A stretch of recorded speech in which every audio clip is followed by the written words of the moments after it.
ഞങ്ങളുടെ നല്ലൊരു ഖുർആനുണ്ട് കേട്ടോ, ഉണ്ടെങ്കിൽ കയ്യിലിരിക്കട്ടെ ഹമക്ക എന്ന് പറയും.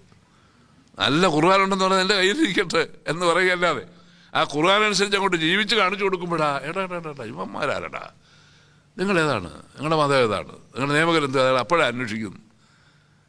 മാലിക് ദീനാർ 40 ആളും ധർമ്മടം കടവിൽ വന്ന് താമസിച്ചു, 12 ആളും. അവിടെ താമസിച്ചപ്പോൾ അറക്കൽ രാജകുടുംബത്തിൻ്റെ അടുത്താ അറക്കൽ ഈ പറഞ്ഞ ധർമ്മടങ്ങൾ. മാസത്തോളം അവരോട് താമസിച്ചു. രാജകുടുംബം വീക്ഷിച്ചുകൊണ്ടിരുന്നു. എല്ലാം കൊണ്ടും പരിശുദ്ധരായ ഒരു സമൂഹമാണെന്നവരുടെ പ്രവർത്തനത്തിൽ നിന്ന് മനസ്സിലാക്കി. അങ്ങനെ അറക്കൽ രാജാവും പരിവാരങ്ങളോടുകൂടി ഇവരെ കാണാൻ വരികയാണ്. കൊണ്ടുവന്നപ്പോൾ അവർ കൊണ്ടുവന്ന ഗിഫ്റ്റ് കാഴ്ച 12 കരിക്കുള്ള ഒരു ചുവന്ന കരിക്കും കൂടെയായിരുന്നു. ഇത് കൊണ്ടുവന്ന് പേർഷ്യൻ ഭാഷ സംസാരിക്കാൻ രാജാവിനും മാലിക് ദീനാർക്കും അറിയാമായിരുന്നു. അവിടെ കൊണ്ടുവച്ച് അപ്പോൾ ആദ്യമായിട്ട് കാഴ്ചയായിട്ട് കൊണ്ടുവച്ചു. രാജാവ് ഇത് സ്വീകരിക്കണം എന്ന് പറഞ്ഞു. ആദ്യം ചോദിച്ചത് എന്താണെന്നറിയാം, കരിക്ക് കൊണ്ടു തന്ന വയലിത്തറ മൗലവിടെ കരിക്ക് കിട്ടിയാൽ എന്ത് ചെയ്യും? കിട്ടണം, വെട്ടണം, തട്ടണം എന്നല്ല വല്ലോ ആലോചിക്കുന്നുണ്ട് അല്ലേ? ആദ്യം ചോദിച്ചു മാലിക് ദീനാർ, ഇതാരുള്ള നിൻ്റെ വകയാണോ അല്ല മറ്റാരുടേതെങ്കിലുമാണ്? അതെൻ്റെ വകയാണ്. നിൻ്റെ വകയാണെങ്കിൽ നീ ഞങ്ങൾക്ക് തരുന്നത് വിലയ്ക്കാണോ വെറുതെയാണോ എന്ന് ചോദിച്ചു. അല്ല വേണ്ടത് നമുക്ക് തരം വരാൻ പാടില്ല. വെട്ടി കുടിച്ച ചോമ്പ് അത് എടുത്ത് ഉപയോഗിച്ച ചോമ്പ് വലിയ ചാർജ് ഉപയോഗിച്ചെങ്കിൽ നമ്മുടെ അമ്പ് ഉരിപ്പോവും. അതുകൊണ്ട് ഇത് വെറുതെയാണോ വിലയ്ക്കാണോ? വെറുതെയാണ്. ഒരു പരിചയവുമില്ലാത്ത ഞങ്ങൾക്ക് ഇങ്ങനെ ഒരു സംഭാവന തരാൻ നിങ്ങളെ പ്രേരിപ്പിച്ച വികാരമെന്ത്? അപ്പോഴാണ് രാജാവ് പറഞ്ഞു, ഞങ്ങൾ ഇത്ര നാളുകൊണ്ട് നിങ്ങളെ വീക്ഷിക്കുന്നു.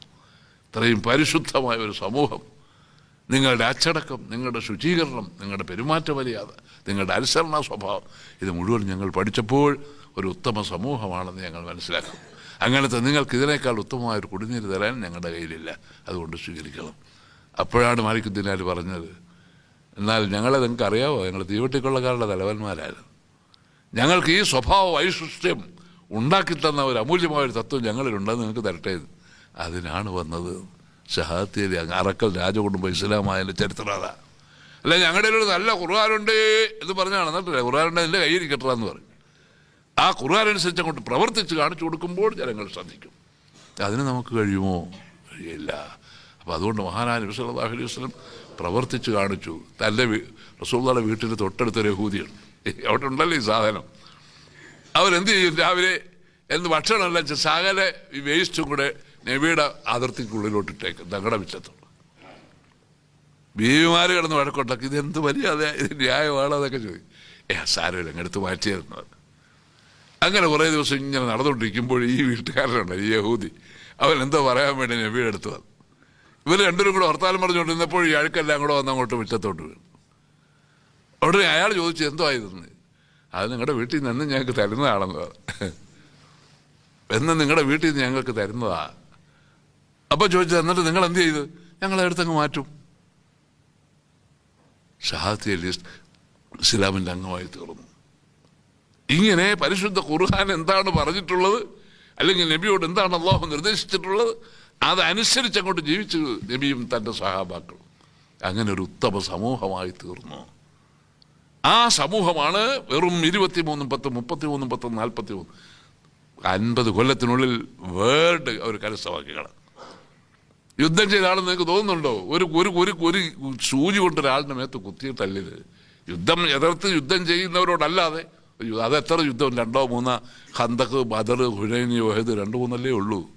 ബാക്കി രാജ്യം മുഴുവൻ ഇസ്ലാമിലേക്ക് വന്ന് യുദ്ധം ചെയ്ത സഅദ് ഇബ്നു അബീ ഖാസ് പേർഷ്യയുടെ തലസ്ഥാനത്തേക്ക് കടക്കുമ്പോൾ അവിടുത്തെ ഭരണാധികാരിയായ റസ്തമിനൊരു കത്ത് കൊടുത്തയച്ചു. ആ കത്തിൽ പറഞ്ഞ മറ്റൊന്നുമല്ല, റസ്തം, ഞാനങ്ങോട്ട് വരികയാണ്, നമ്മൾ യോജിച്ചു പോകുന്നതാണ് നല്ലത്. അതല്ല നിങ്ങൾ എതിർക്കാനാണ് ഉദ്ദേശമെങ്കിൽ എൻ്റെ കൂടെ ഞാൻ മാത്രമല്ല കുറച്ച് സൈന്യങ്ങളുമുണ്ട്. അവരുടെ സ്ഥിതി അറിയണമോ? താങ്കളും താങ്കളുടെ സൈന്യവും മദ്യത്തെയും പെണ്ണിനെയും എങ്ങനെ ഇഷ്ടപ്പെടുന്നുവോ അതിനേക്കാൾ കൂടുതൽ മരണത്തെ ഇഷ്ടപ്പെടുന്ന കുറച്ച് ആളുകളുണ്ട് എൻ്റെ കൂടെ. നിങ്ങൾ നിങ്ങളുടെ സൈന്യവും മദ്യത്തെയും സ്ത്രീകളെയും എങ്ങനെ ഇഷ്ടപ്പെടുന്നുവോ അതിനേക്കാൾ കൂടുതൽ മരണത്തെ ഇഷ്ടപ്പെടുന്ന കുറച്ച് ആൾക്കാരും എൻ്റെ കൂടെ ഉണ്ട്. പിന്നെ റസ്തം ആലോചിച്ചില്ല, അപ്പോഴേ വയോത്ത് ചെയ്ത് സഅദ് ഇബ്നു അബീ ഖാസിമിന് എന്തോ ഏൽപ്പിച്ചു കൊടുക്കുകയാണ്. ഇങ്ങനെ ലോകത്തുള്ള മുഴുവൻ ഇന്ത്യ ഉൾപ്പെടെ Islam which had made a strong impression on the world came to India in the early days. ലോകം മുഴുവനും സ്വാധീനം സ്ഥാപിച്ച ഇസ്ലാം നേരത്തെ തന്നെ ഇന്ത്യയിലേക്ക് വന്നു.